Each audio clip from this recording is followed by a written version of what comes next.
NASA White Sands is a remote test facility that the agency uses for some of the more dangerous testing that is needed to support the NASA missions.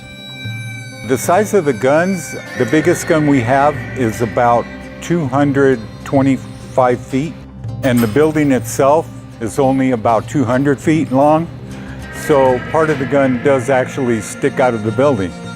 There is a very, very large project underway right now that started not too long ago with the landing of the Perseverance rover on Mars.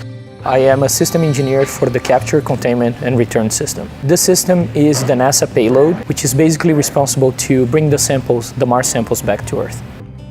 What I'm standing in is actually called a hypervelocity test facility. It's where we shoot little projectiles at objects basically as fast as we can achieve on Earth.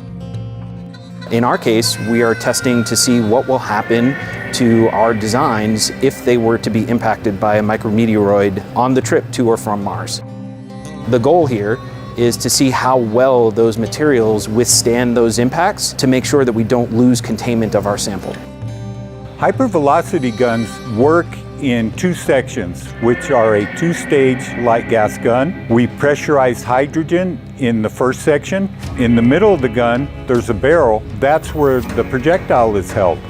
The pressures that are generated from these guns can actually level the building. And that pressure is suddenly released where the projectile is, where the barrel in the middle of the gun is. And then from that point on, there's a simulated vacuum, which simulates space. And then it is impacted where the target is. It's all about the timing. You're dealing with about 500 microseconds.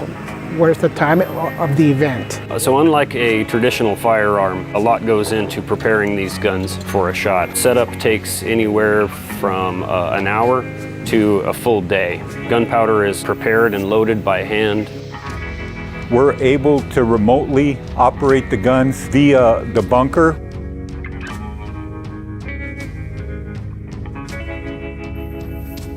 On the count of 3, 3, 2, 1.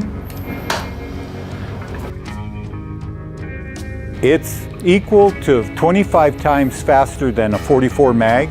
The velocities are also like flying from New York to San Francisco in 5 minutes.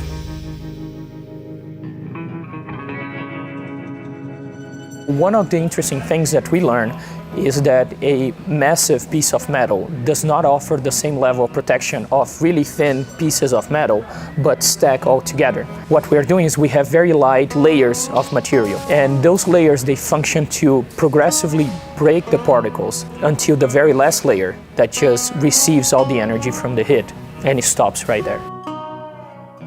If it wasn't for this study, we would be sending up rockets and satellites and pieces of the space station not knowing whether they were going to protect the astronauts or the equipment we send up. It's a really neat thing to see when you test something and have it correlate very well back to your simulations. I am super excited to be working this mission to bring back samples from Mars. It is something that has never been done before.